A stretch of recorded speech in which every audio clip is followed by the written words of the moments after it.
So might as well get the meeting started. We don't have much of an agenda tonight. This is kind of the first organizational meeting. Gives us an opportunity to elect a chair and a vice chair and to just decide what you want to do as a committee and some of the issues you'd like to deal with, and then we can come up with a meeting schedule based on your needs. I'd like to start off as a preamble. As you know, kind of the history of this. One of the councillors is no longer actually on the council, introduced a local law last year for rental registry. And he'd done a lot of research with other cities in the state, with our legal team. My office didn't directly work on that. That was a councillor-led issue. But it was really an outgrowth of a previous committee, the Livable Communities Committee, that Councillor Moore had sponsored with Councillor Ensel as well. And there's some overlap of people who were actually on that as well. And they identified one of the needs of, they asked us at one point in that committee where all the various rentals are in the city. And we go, well, we don't actually have a list. So then that got Councillor Ensel researching what other communities do.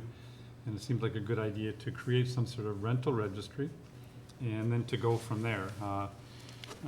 It ended up having a rental registry local law that was passed at the end of 2019, but still left some unresolved questions about the scope and about certainly something important and quite appropriately to the landlords is the fee structure that would pay for inspection regimes and all that kind of stuff. So these are some of the details we're still trying to work out. We're having direct conversations with the Landlord Association to make sure that whatever works also works with them. The other thing that was apparent in those discussions in here in the Common Council and with the landlord group as well is that there's not one be-all or one-size-fits-all landlord.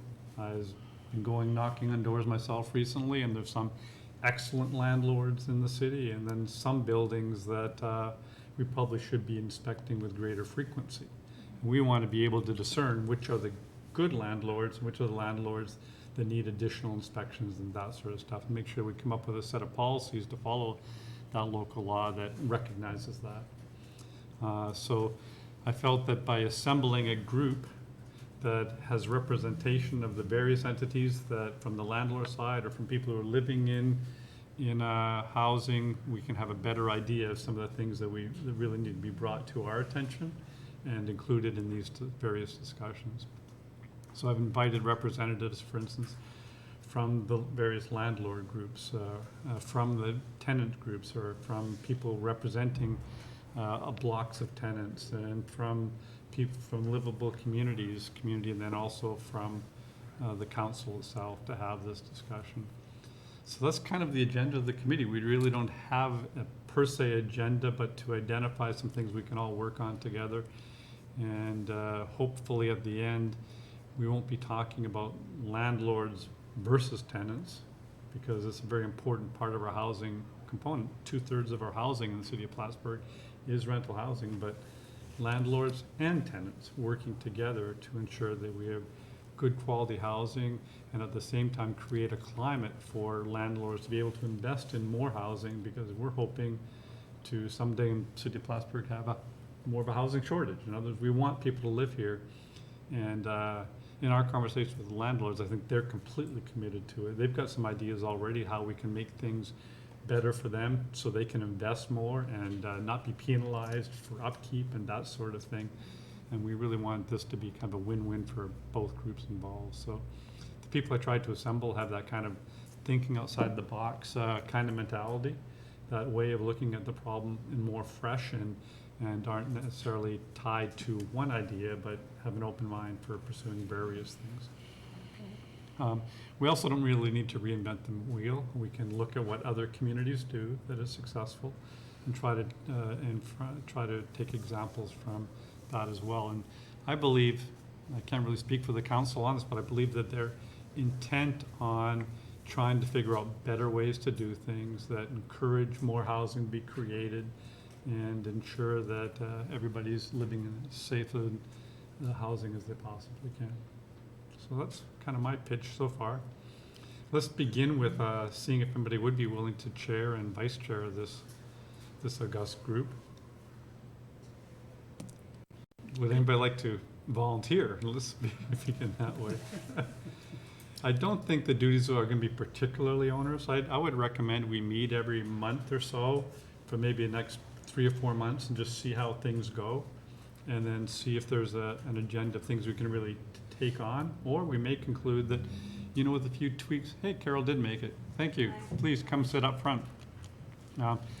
We may conclude that with a few tweaks of existing regulations and code to better improve what the city can contribute to this, a few ideas that we can bring to the landlords, and a few ideas to meet some of the tenants' needs, maybe our work will be done. I have no idea what the scope of this committee will be quite yet, but let's see where it goes anyway.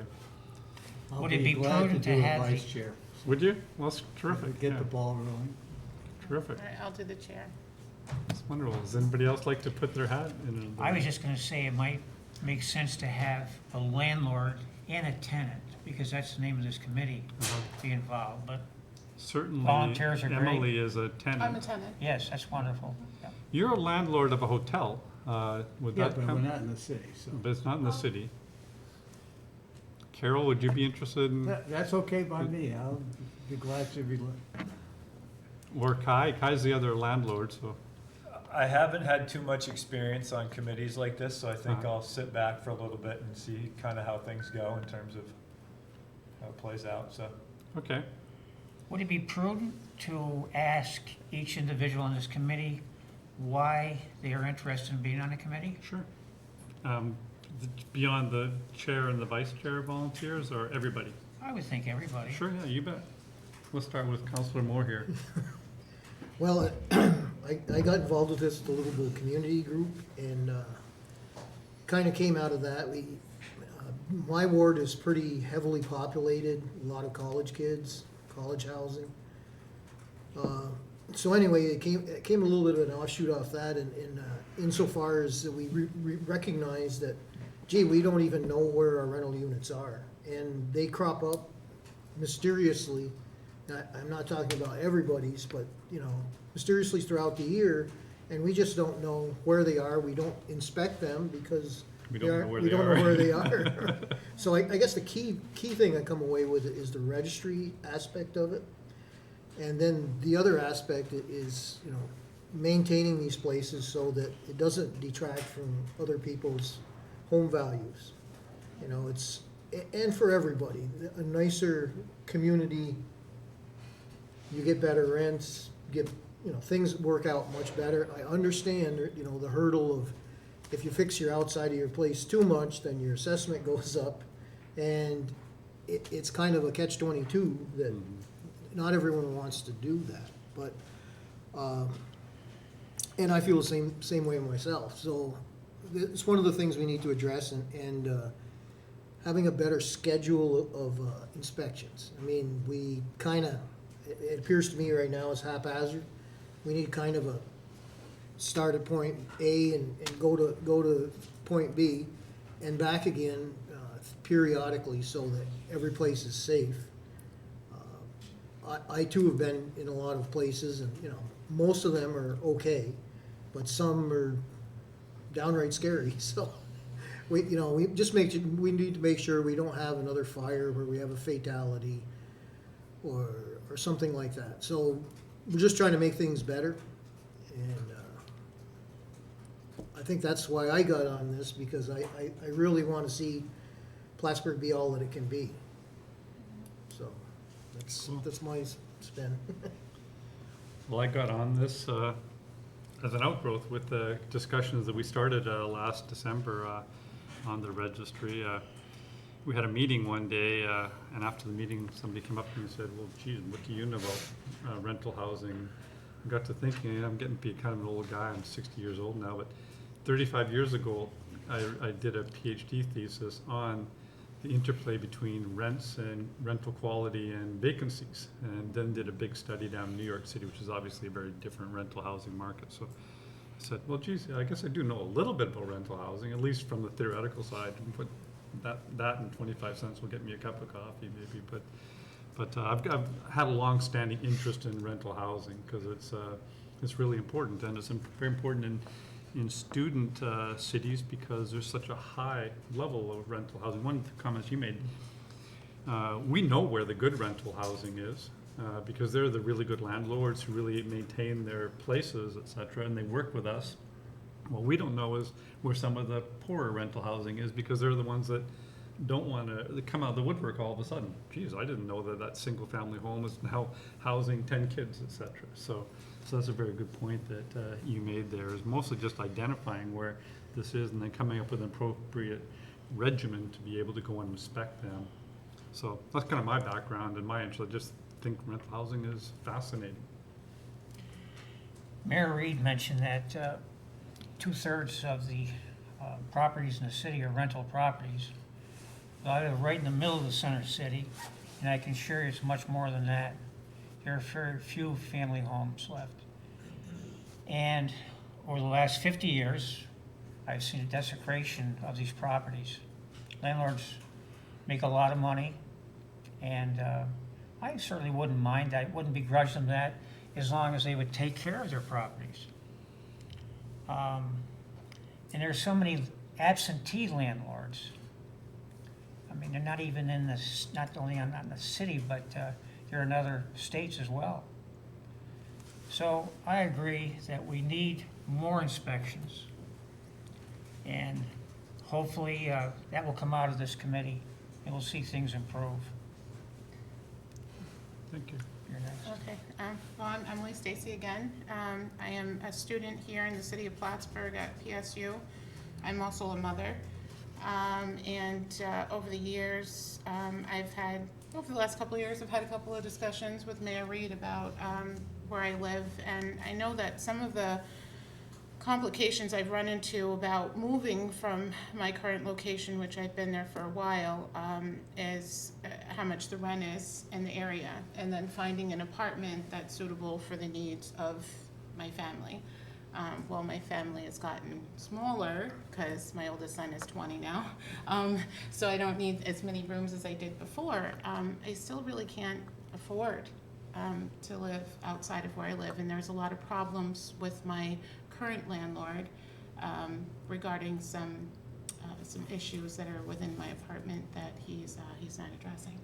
So without saying too much, so I thought that this committee would be really interesting, if nothing else, to learn about what goes on with landlords and what that all entails. So I think this is probably more of a learning experience for me than anything else. So. I'm Bob Smith, and I'm here because Colin asked me if I would like to be here. And of course, I said yes to Colin. Hard to say no to my friend of many, many years.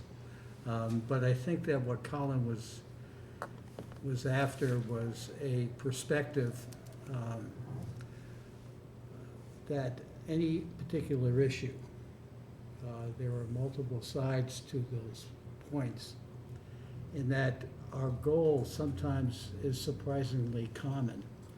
And we need to find a way to recognize that our goal can be a common journey, and there's no quick solution to any of this until such time as we're willing to each be flexible enough and be able to understand the other perspective.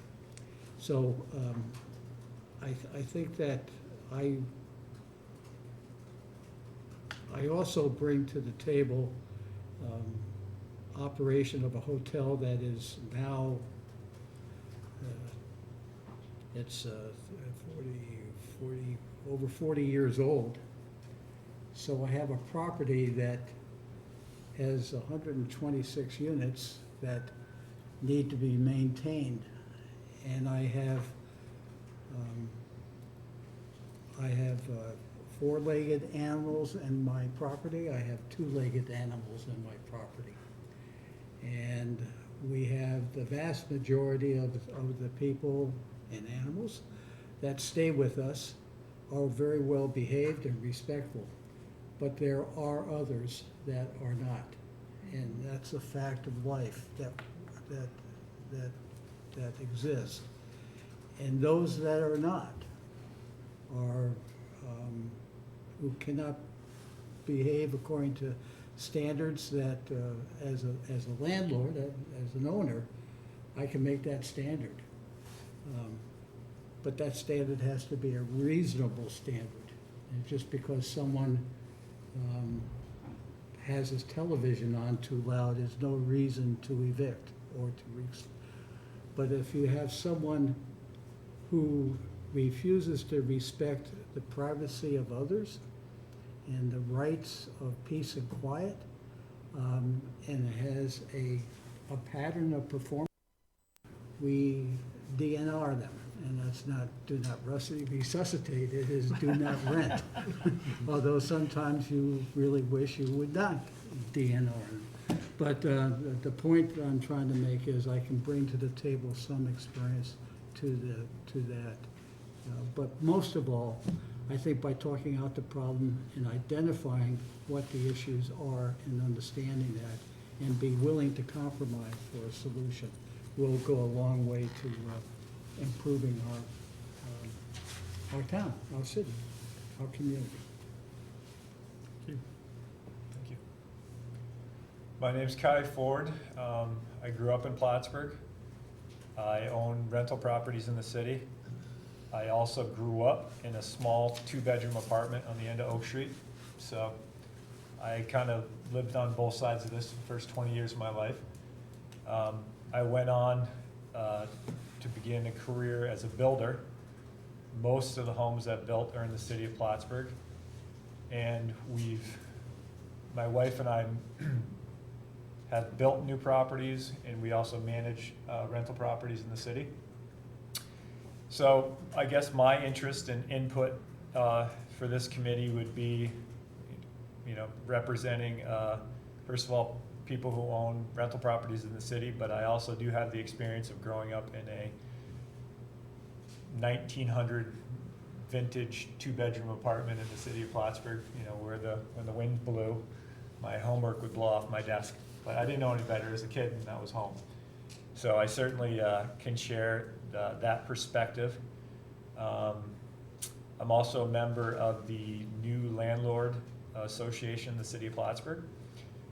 We're also working towards trying to work with the city and the community to come up with a kind of a common vision for better livability standards, registry, and we're also working towards many of the same goals of some of the landlord or other groups in the city in terms of making sure that properties are kept up properly and making our city as clean and livable and enjoyable for all the residents in the city of Plattsburgh. So that would be my contribution, I guess. I'm Mike Kelly. I'm a city councilor in Ward 2. I try to take something away from every experience I have and learn things. And one of the things I learned, actually we call it a ride around with our city's Department of Public Works supervisor. He told me that the biggest industry in Plattsburgh is rental property. So I kind of stuck that in the back of my head and remembered it. Well, that's really important. You think the largest industry we have is rental property. And then I learned that 2/3 of the housing in Plattsburgh is rental property. So that was another thing that I sort of stuck in the back of my head and tried to remember. I've lived here for 25 years, and housing has always been an issue in one way or another for some people. In the center city, the issue is college housing, and in my ward, the issue is rental housing and how know, why does the rental housing on this block not look as good as the rental housing or the private homes on the next block? So I tried to take all that information and think about ways to improve housing and just general livability in our city. And I was so thrilled that we first passed a rental registry. We don't know where that's gonna go. The details have yet to be worked out, but it's a great step in the right direction. And then I was also thrilled to learn that members of our landlord community, Kai included, became involved in this and took an interest in this. And I learned that, gee, it's not all a matter of landlords bad, tenants good. It runs the entire gamut, the entire spectrum for both landlords and tenants. So the best thing I believe we can do, and this is the lesson I've learned, is that we all must work together to come up with solutions. I learned that our landlords, such as Kai sitting next to me here, are very, very much in love with our city, just like we in city government are, and just like people who may have lived here all their lives. They love this city as much as we do.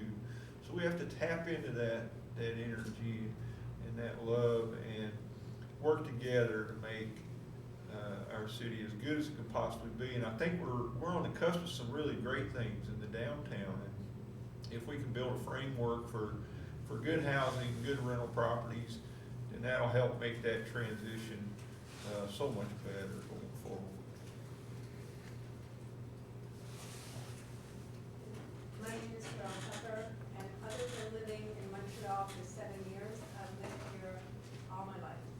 And one thing that, you know, everybody's expressed the same thing I would say, but one thing that I and many residents and mayors and councilors have fought for ever I can remember is a city that we could be proud of, with housing that we could be proud of, that would not only be affordable, but that would be continually improving. As a landlord, we fight hard to make our expenses, and, you know, we get into the business not only to make money, but because, for example, for me, I wanted to have my tenants have a good place to live.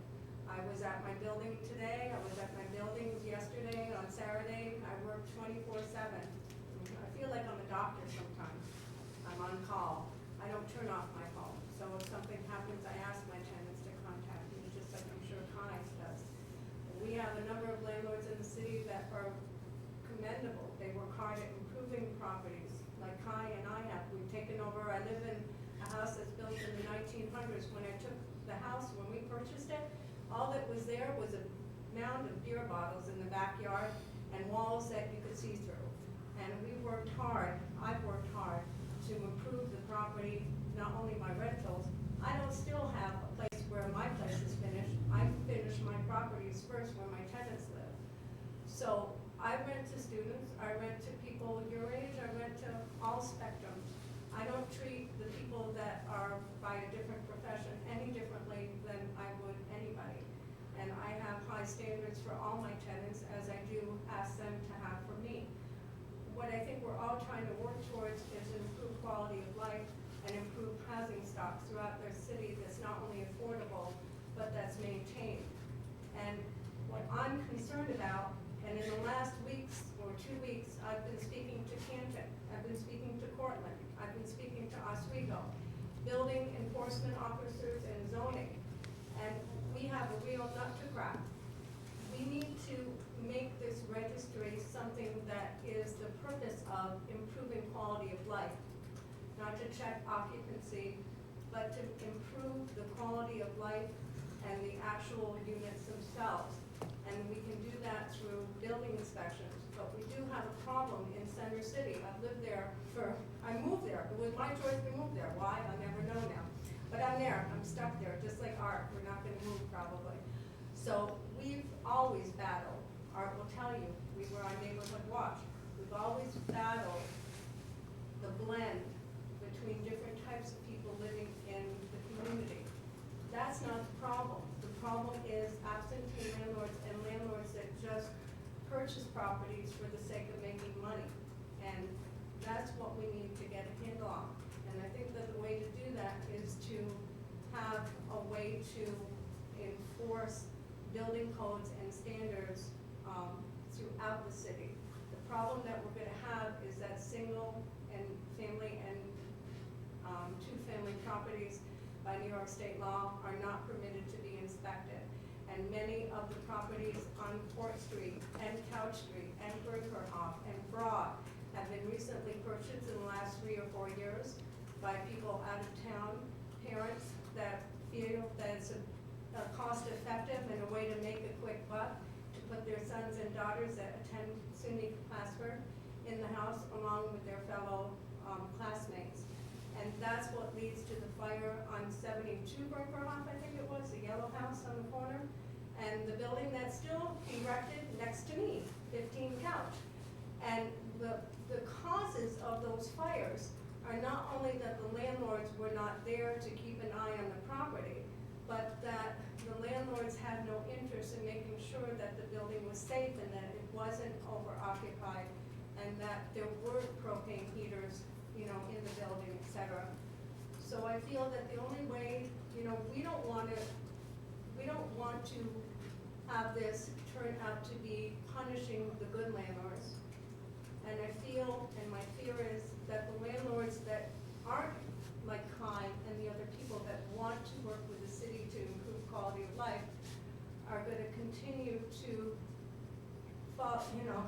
find loopholes and prevent us to help them have better properties. We would hope that market value alone and competition would force landlords to improve their properties. But I know of some large landlords that have properties right around my property on 43 Hamilton that fail to even improve the exterior of the property, and it baffles me, because how can you attract people like you to live in a place if the property even from the outside looks terrible? We're trying to work on revitalization of our downtown area and waterfront. Good luck if we can't get the center city and properties throughout our city to be improved. Nobody's gonna wanna live where they walk within something that's burned or falling apart, or people hanging out on the porches having a good time with parties. It's a problem throughout the state, and we're gonna have a hard nut to crack, and I hope that the landlords, like myself and Kai, work together to maybe shame the other property owners that aren't maintaining their properties. Thank you. So I'm hopeful. Shalice? Yes, hi, so I'm Shalice Rabbit. I'm also one of the tenants on the committee. I come at this from a couple of different angles, one of which is I've previously worked in another municipality, and I've seen some of the inspection results from properties that have been inspected, and I know that there is definitely some issues with some landlords not maintaining properties to an acceptable standard. My concern is that some of these properties will not be subject to inspections under current legislation throughout New York State or even in the city. So I want to ensure that we are equitable with all tenants, not just tenants in multifamily dwellings or larger housing complexes or other locations like that. I am also a renter. I have a family. So one of the things I think Art mentioned is that there is a shortage of family housing in the city. And that's not just houses for sale to be owned, but there is definitely a market for families that want to rent. And there's a shortage of that in the city, and I think a large part of that might be contributed to an excess of student housing in the city. And then another aspect that I come at this from is I'm a student of urban studies, and so I know that there are certain factors that come into play, and we need to balance landlord interests as well, because I think one of the biggest factors in combating affordability, which is a very large concern for all renters, 62% of the city. Affordability, it addresses all of us. We need to make sure that we have the ability to develop more housing. I think that's going to be the greatest way to keep housing affordable, is to just increase supply. So I want to make sure that we partner with landlords. I want to partner sure that we can create more housing that is suitable, acceptable, safe, housing for, and hopefully affordable housing for tenants. Mostly cover the This week, our code enforcement office is on in training in Lake Placid. There's a representative there, and that's important because we need to hear from them to understand some of their regulatory restrictions, and they need to hear from us to figure out ways that we can relax some regulatory restrictions that, for instance, is holding back creating more housing from the landlord's perspective too. And the city's, I think, prepared to go both ways, to figure out ways to encourage our regulations and make them less onerous to create more additional housing that I think everybody agrees our community needs. Mayor Reed talked about a landlord association, and Kai added to that. I've never heard of the landlord association before. What is it and how new is it? Yeah, there's a landlord association, maybe Kai can describe, and I think that Shalice has also been on a tenant association too, so we can maybe get just a very brief description of what those two organizations are designed to do. The Landlord Association was just formed within the last month or two, so it's basically in its infancy.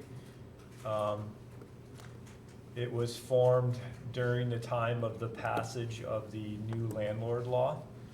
So we've had several meetings. Right now there is approximately 68 or 70 landlords in the city that represent almost 3,000 collective units. So almost the majority of rental units in the city of Plattsburgh. At this point in time, it's still a young startup, I would say. So we haven't really set an agenda per se. What we have come to the conclusion is that we all have stakes in the city of Plattsburgh. So we'd like to, in the future, be part of discussions with the community and future legislation and so forth. So other than that, it's still a pretty young organization, so we don't really have a finite, hard agenda yet, I would say. So that would be. Are you saying there are 68 landlords? That couldn't, I'm sure there are many more than 68 total, but you have 68 in your group. So far, yeah. Okay. And that's growing weekly, you know. Of course, we would desire to get them all into Absolutely. your group. I would say so too, but yeah, I think most people I talk to, you know, there's a lot of different types of landlords, I think too. I mean, I'm a builder, you know, so being a landlord was a natural fit for me. I grew up, I'm a third generation builder. So maintenance is something I'm really good at. I don't remember not having a hammer around the house as a kid. So it was kind of a natural fit for me getting into that line of work, so to speak.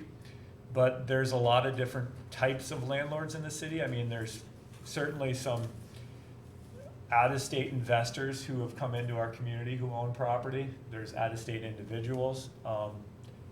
There's retired people who just own a duplex on the side, you know, or who rent out a couple of units. So there's, being a landlord, there's a lot of diversity within the title, and I think of a landlord in general.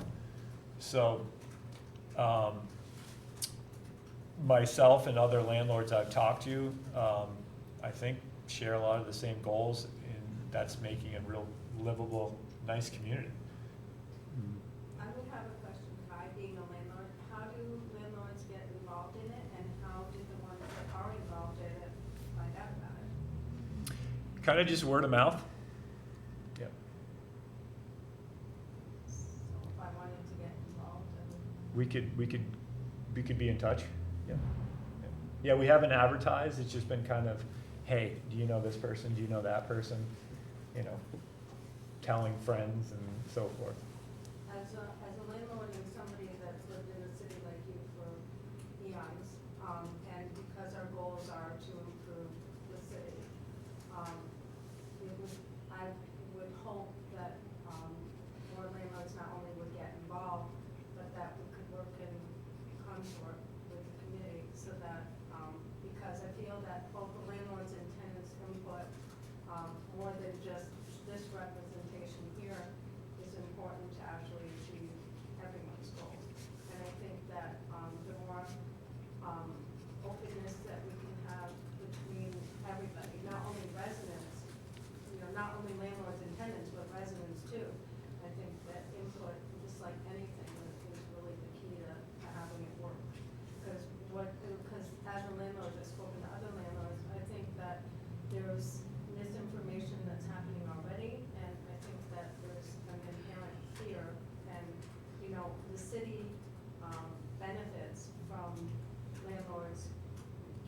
properties and, you know, maintaining not only their properties, but getting the revenue for them helps the city on the tax rolls too. So it's a benefit all around for the city if we can make this work.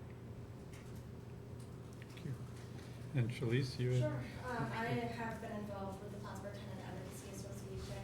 That is a similar group that's actually also in its infancy. The last I knew, they were still forming their bylaws. I missed the last meeting that they had. They're still trying to come up with exactly what, trying to identify what their goals are as an association and an organization as well. I know some of the ones that they had focused on was educating tenants of their rights and trying to put tenants in touch with organizations that can help them when they're either having trouble with a landlord or some other type of housing issue. I definitely encourage anyone that's interested in that to reach out to them. I think they are available through their Facebook page right now, the Plattsburgh Tenant Advocacy Association. There's definitely different ideas floating around in that organization, but I don't think that they've solidly identified or written down yet what exactly they will be. Thank you. Well, hearing where, I'm sorry, Bob? Just a question, you had mentioned that the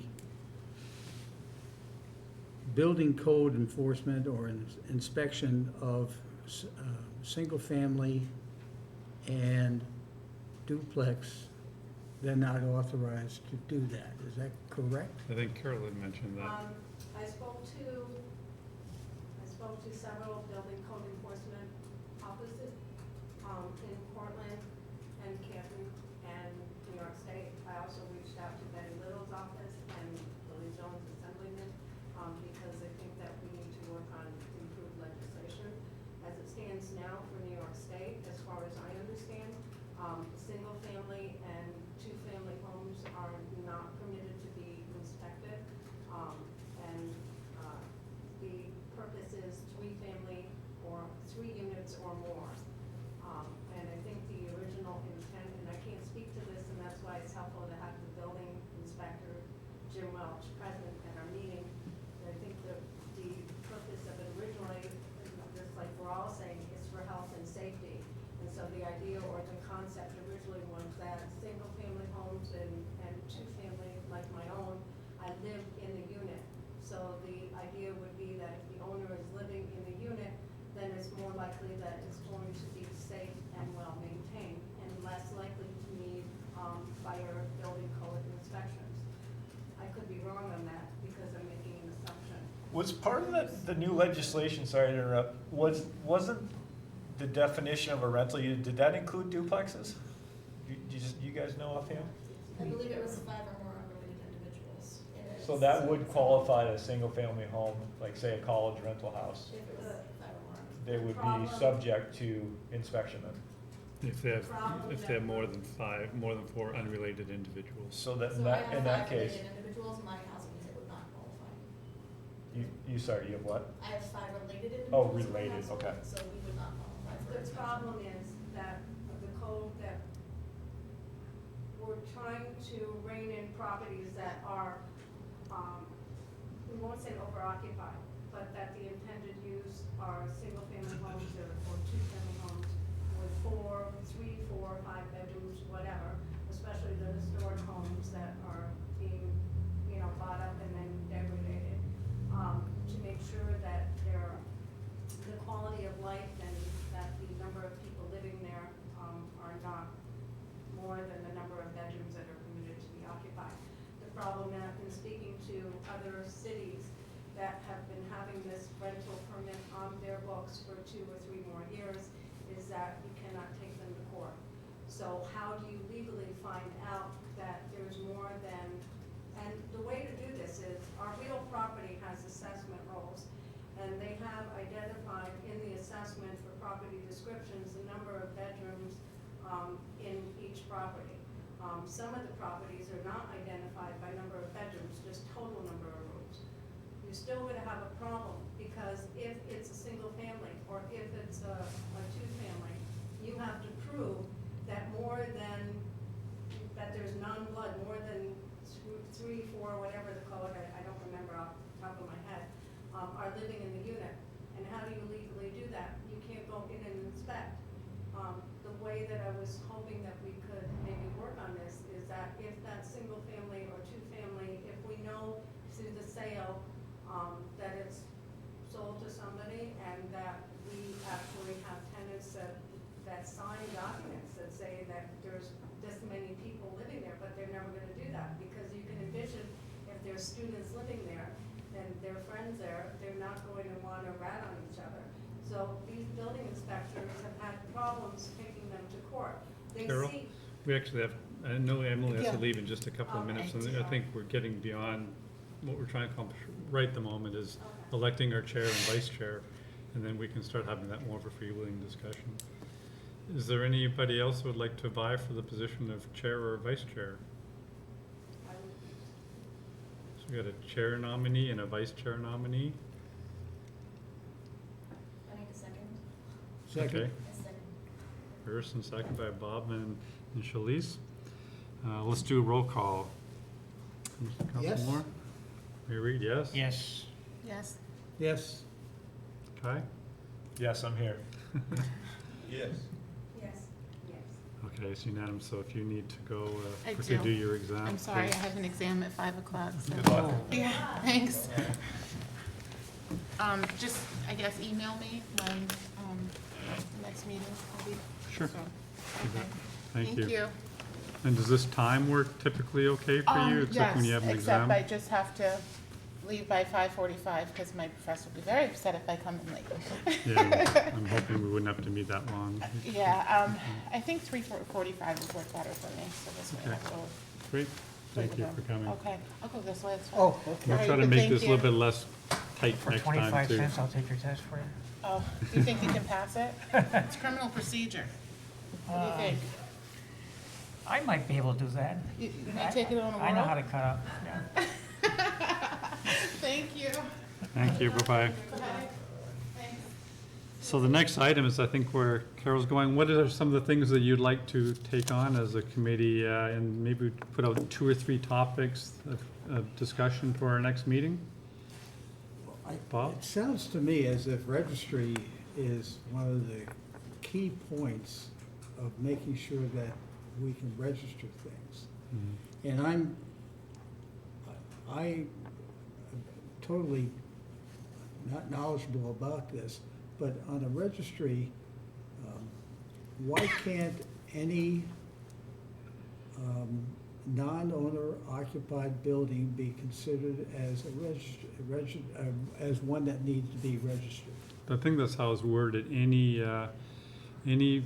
multi-unit building, or actually any building with more than 4 unrelated individuals in is considered eligible for the registry, if I recall correctly. And that more than 4 was something that was already in the existing building code to differentiate from a family and non-family tenants. Is that approximately right, Shalice? We'll look that up, though. I have it here. I just wanted to clarify one thing that you said before. I think you said it was not permitted for single families and duplexes to be inspected. I think, and It's I'm not that- correct. That's not what I was saying. Oh, I apologize. I'll clarify.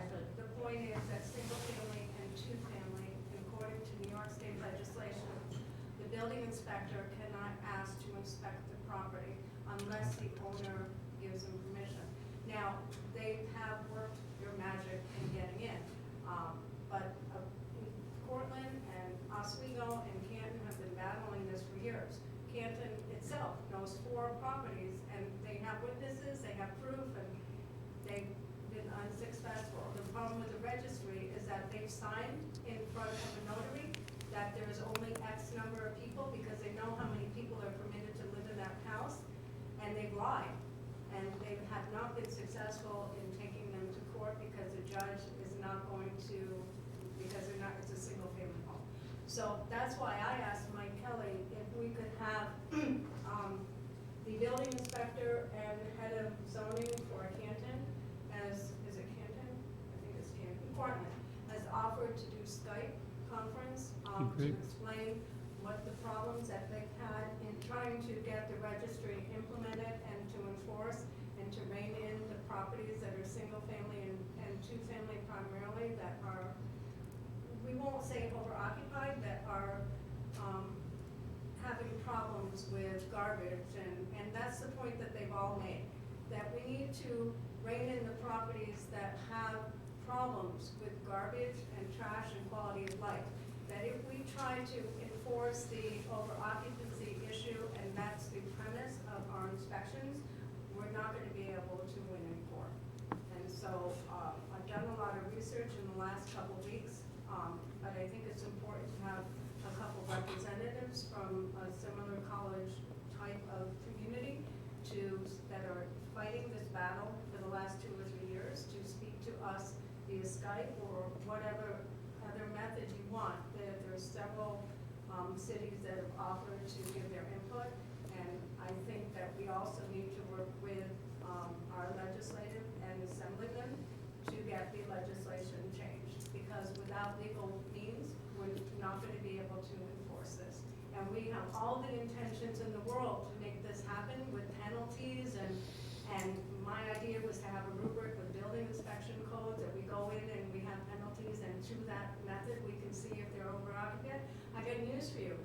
In Canton and Cortland, as soon as the building inspector has to plan an inspection with the owner or the property manager, as soon as they know the date that the inspection is, what do you think they're gonna do? It's not the good landlords like Kai that we're gonna have a problem with. It's the ones that know they're illegally over-occupying their units, and they're gonna quickly step up to the plate.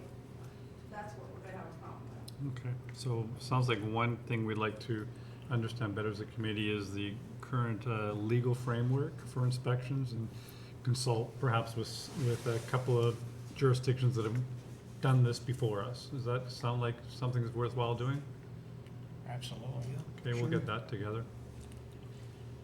And I think it would also help to have our judge involved, because one of the cities has expressed, and we used to have a community liaison with the police department and the college, and I think we need that. I think that's greatly missing if we don't. Thank you. Any other scope that we like to have this committee? I'm still not clear. Would the system registry, is there something on a regulation or a law that governs that registration or registry? That was what was passed as a local law, is to put a registry in place.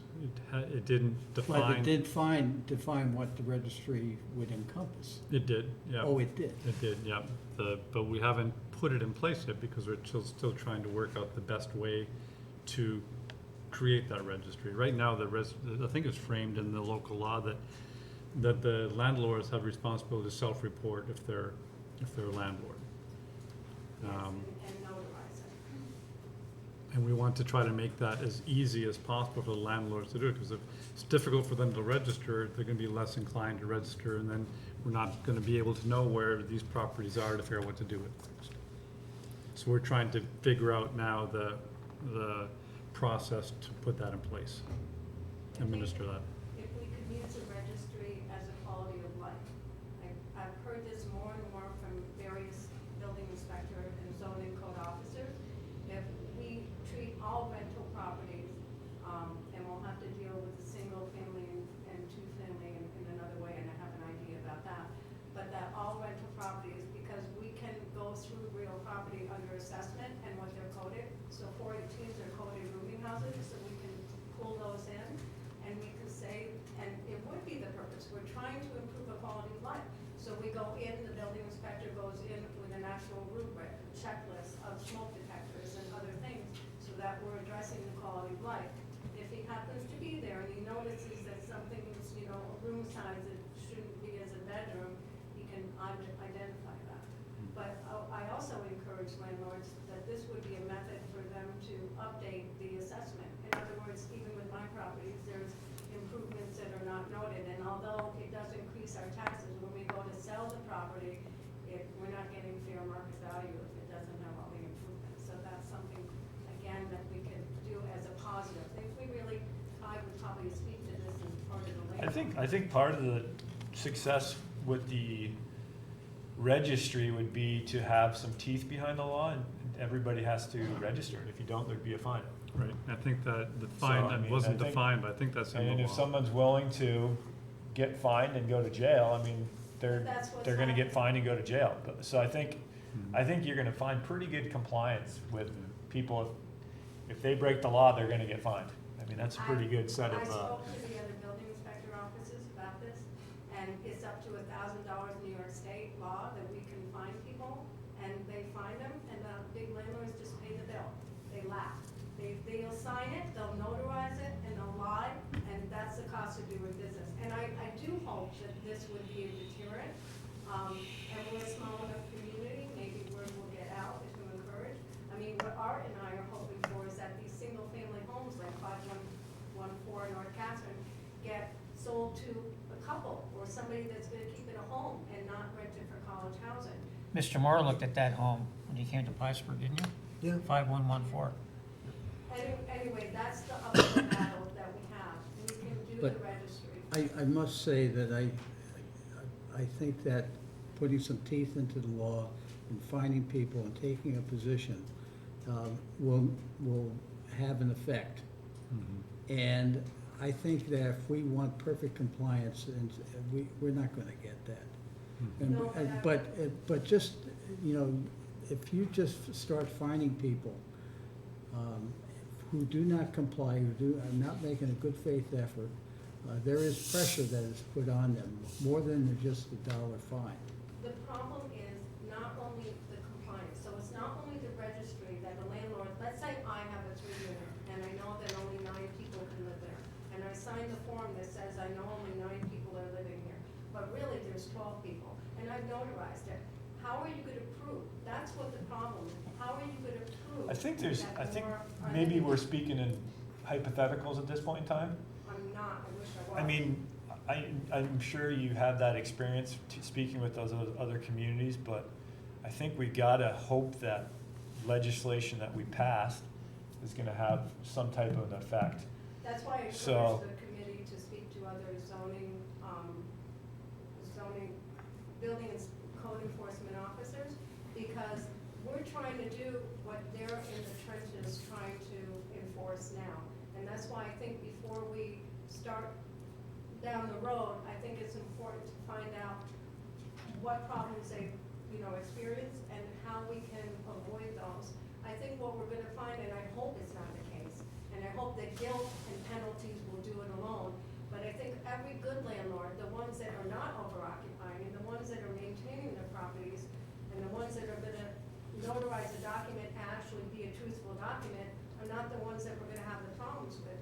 It's the ones that are gonna try to skirt this. And 2 of the landlords hired an attorney at the original meeting, and we know those landlords. So that's what we need to really figure out before we start to implement something. Because what I hate to see as part of this committee and the landlord is that I get penalized, well, not penalized, but I'm paying a permit and I'm doing what I gotta do, and the landlords that are raking in the dough and lying and still cheating are not getting penalized and not getting put to court. 'Cause Yeah, I think Kai makes a good point. I think we have to try to make the existing structure work and then find out where the weaknesses are and address them as we go. And so I've got on the agenda for next meeting is to get that experience from the Canton or Cortland building inspectors. We can Skype them in and listen to them a little bit and see how that can inform us. But obviously, without at least trying to get the rental registry going in the first place, with good faith belief it's going to work, we're not going to be Oh, and I'm not- anywhere, right? I'm not saying, I was one of the ones that said at the Yeah. meeting, I'm so happy this is happening. I'm not saying that we don't do it, but I think before we start to implement something, I think it's important to talk to Oswego, Right. Canton, and Cortland. Okay. What we can do, we can demand that the landlords take care of the exterior of their buildings, that they shovel the snow, they rake the leaves, and make their places presentable. And The I building think is- there's probably existing code structure that requires them to, so that's an enforcement issue to make sure Yep. we do that. That's right. I just want to add something. So one of the things I would like to see as a tenant is to see that rental registry expanded to all rental housing. I know you mentioned that it's not permitted in 1 and 2 family dwellings, but I don't know that it's necessarily not permitted, or if it's just that it's not in the exact wording of the code right now. I'm not an expert, but I No, want. yeah. Finish for a second.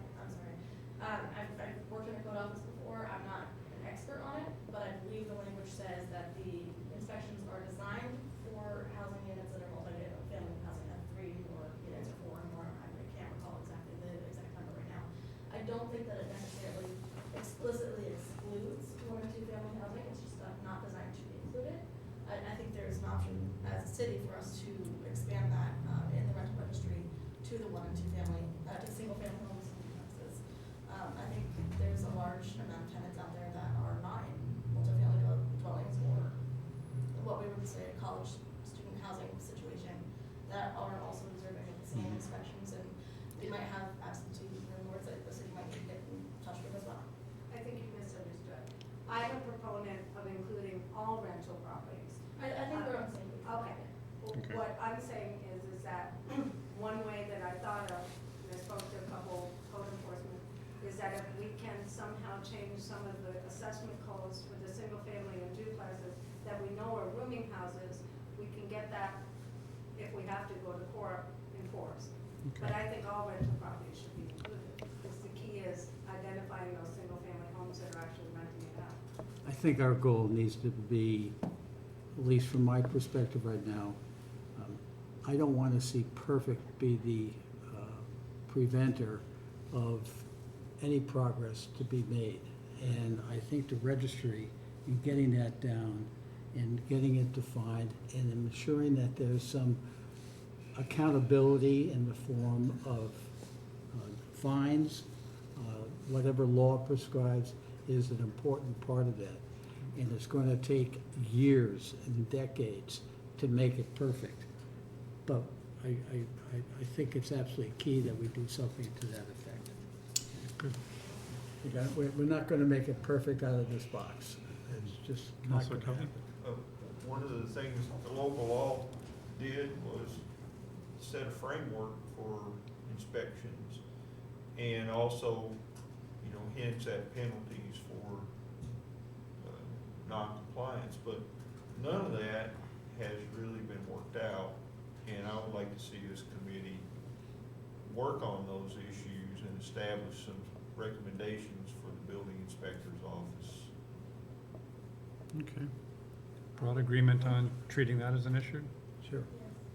I would also like to incorporate progressive, so that any building code violation, whether it be interior or out, when it's inspected, I don't know, and that's something where I think Jim Welch will be so knowledgeable and help us with this, is that we identify those on the inspection checklist, and we have a time frame with which they would have to be remedied.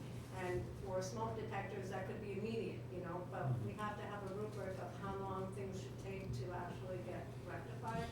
And then have, if there's seasonal issues with the roof or something, and then have progressive penalties, so that, and we need something objective. So we need a checklist that's a building code enforcement, that we don't have to worry about a landlord saying, oh, well, you didn't treat so-and-so the same as me. And those penalties need to be progressive, so if they're not repaired or remedied within the period of time required, then there is a progressive fine, it's double or whatever. We need to make it significant enough that it hurts and it makes a deterrent for these landlords that are not wanting to comply and not wanting to maintain their properties. It should not be a cost of business, it should be an order of business, that they do it as routine. Okay. I would expect that probably already exists with building codes Some of it enforcement. does, but there's And no that fine. there's no sense to reinvent the wheel. Let's start right there, Mhm. and then add to it, modify it as we may deem necessary, but that system of inspections and checklist, I'm sure our government has plenty of those checklists around, and just I gotta think that- get it out. Yeah, I wasn't saying to create it, I'm saying to augment it. So, Right. for example, there might not be, room dimensions or whatever on the checklist, and this is a way, we're only permitted 70 square feet for a legal bedroom, so. You're talking zero tolerance for violations. I think we need to. Yeah, have zero absolutely. tolerance. But I think the important thing, and speaking to the other cities, what's happened is they have fines, they have a cost of rental permits. I think we can find some of that out from them. But none of them that I spoke to have significant progressive fines. So so I think that's important. But the other thing is, how are we going to then get them to pay? So we need to think it through, and levy on the taxes, you know, we need to think this through, because the ones that don't want to be compliant are gonna think every way possible of not paying and not, you know, remedying the problem. Compliance can be handled by an occupancy permit.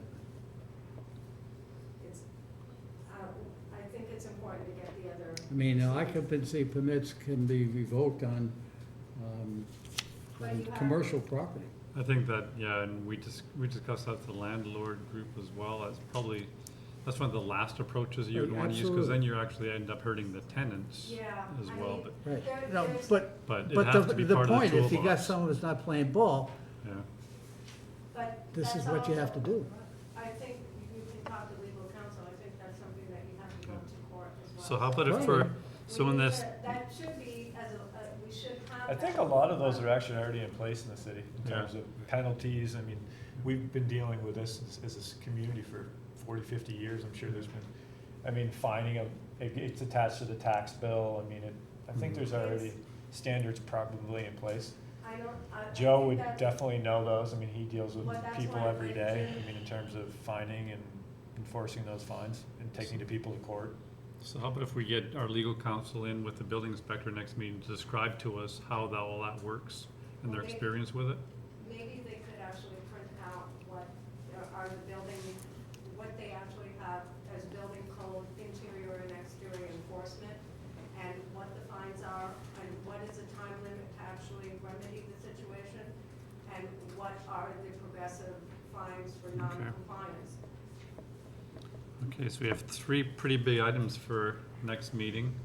Maybe we be able to get to them all in next meeting. Is there anything else you want to get on the table right now, knowing there's going to be other opportunities to put things on the table in the future too? I'd like to take a look at zoning, and how we can Zoning? change zoning to make it more developer friendly. Okay, certainly.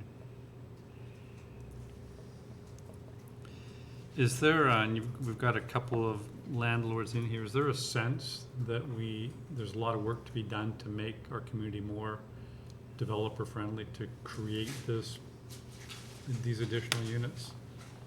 I think it's in terms of running any type of business, it's business decisions. So unfortunately, in the city of Plattsburgh, as we all know here as residents, one of the biggest things is making an investment and getting a return on an investment for a developer. So I know the city's tried real hard to keep their tax rates, the city government has tried hard to keep their tax rates down, but still, as a person, I've built several new construction projects, and the return on investment is not always what I've hoped it would be at times. I mean, it's a good long-term investment, but anybody who's gonna make a business decision, you know, you have to be able to justify taking that risk. So that, unfortunately, the tax rates in the city being what they are makes it, I don't want to say less desirable, but certainly you have to look hard at your numbers in terms of making an investment and making sure you're going to get a return on an investment, especially for new construction. New construction, it's so expensive to build new nowadays. It really is. Yeah, Even if, I was gonna say, I think if we could work hard to deter landlords from buying single and duplexes and rent to college students, or have such a high market value, you know, concept. I think that there's a lot of housing stock within the city. I think part of the problem is that, especially in the center city, a lot of those properties are rented at cost prohibitive prices.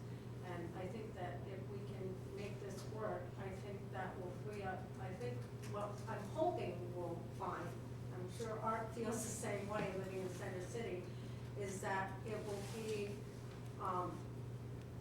you know, encourage property owners to rent to people like you, because there'll be fewer landlords that are trying to, you know, get a higher rate of return for, you know, college students, et cetera. So that's my hope. I think that looking to build more properties and rental units, Zukowski just built, other people just built, and their prices are $1,200 for a 2-bedroom. So I don't, like Kai said, maybe the rate of return warrants the reason why their prices for the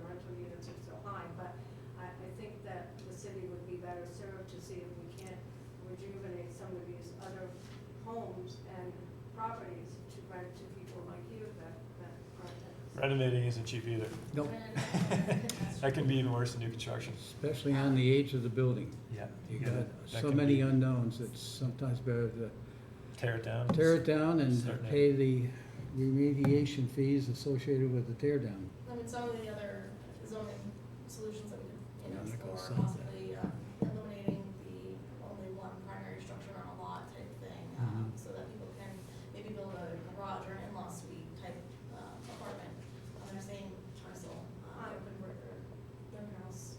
On the zoning issue, I spoke to, let's go over here, I'll have to look at my notes.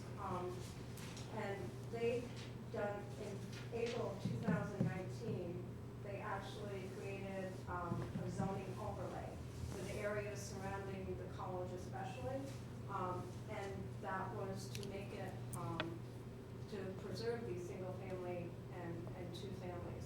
And they're called traditional, they used to be R1 and 2, and now they're traditional with most restrictive use. So that's a way to preserve that housing stock. So there's a number of ways to do it, and I think that you bring up a good point. Zoning, we want to try to prevent the spread of degradation of our single family and two families in the areas, and I think I'm actually proposing the opposite. I mean, I have a family. I love the idea of a you know, nice green yard for my kids to play in and things like that, but I just don't want exclusionary zoning that is gonna make it harder for people to afford housing in the area. And the more we can infill the housing we already have, create garage apartments or Mhm. a second house on a lot that can fit a second house on a lot, I think that will go further to create affordable housing without necessarily, degrading the quality of life. I don't know, I don't wanna necessarily say that having more housing or more dense housing necessarily automatically means it's gonna be a slow of a neighborhood. Well, I think the problem that you're gonna run into, if we just look at that, is the amount of open and green space. And in our center city, we have a lack of that as it is. So I think it's important to, as I said, to speak to these other cities too, to find, because they're having the same issues that we are. And right now, the council is determined to look at zoning and form a zoning committee so we can help inform those decisions. And probably ought not be one zoning, one size fits all for the entire city. There probably ought to be pockets where we can have higher density than we've had. And the fact is, the city of Plattsburgh needs more people to live here. We're only 5.1 square miles. We're geographically limited. And yet, we also know that we need more property tax base and more people to live here if we're gonna be able to bring those costs down that Kai had talked about. So I think we do need to take a very close look at zoning and optimize it for our neighborhoods as well. Very good points, both. So we've got 4 pretty heavy issues to start addressing. Is there anything else you'd like to put on the table right away that couldn't wait for a subsequent meeting? Seeing none, I'll go. I'm sorry. So, as the only tenant that's still here right now, I mean, I would love to see more tenant protection ability. I mean, I know this doesn't necessarily go to the registry that we've been talking about, but in general, if we can do some more, tenant-friendly legislation throughout the city, that would be fantastic. Certain things like, right of refusal clauses in landlord, or in leases, cooperative housing is one. I know that's, so say Kai wants to start selling off his properties one of these days, being able to give those tenants the right of first refusal to try to form a cooperative housing agreement and buy the units that they're living in, so there's not displacement of any tenants, that would be something. I think that we should just give people the option to buy their home when it's being sold instead of just being Mhm. forced to move in and themselves. Is that prohibited now? Right of refusal clauses? Yeah.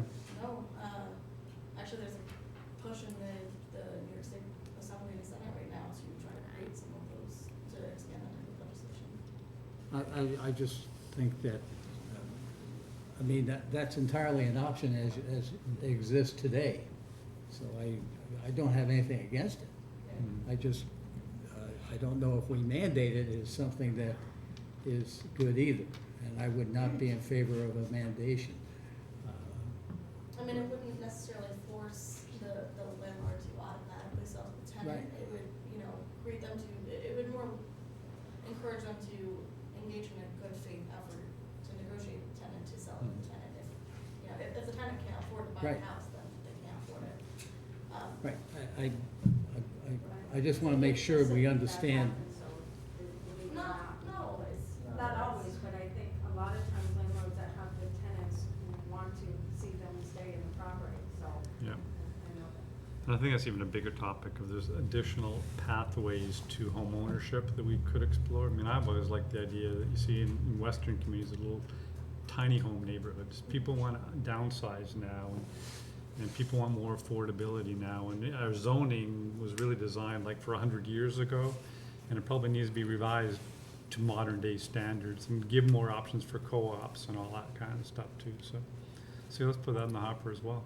I think, I'd love to see the center city and areas throughout the college to actually go back to homeownership. And I think as long as we have it more profitable for realtors and potential buyers to buy it for rentals, I think that's, some of what we're running into, so. But one last thing, and maybe I'm opening up Pandora's box. When I spoke to Tim at the assessor's office, in 2018, the city received shared services grant money for reassessment of the properties within the city.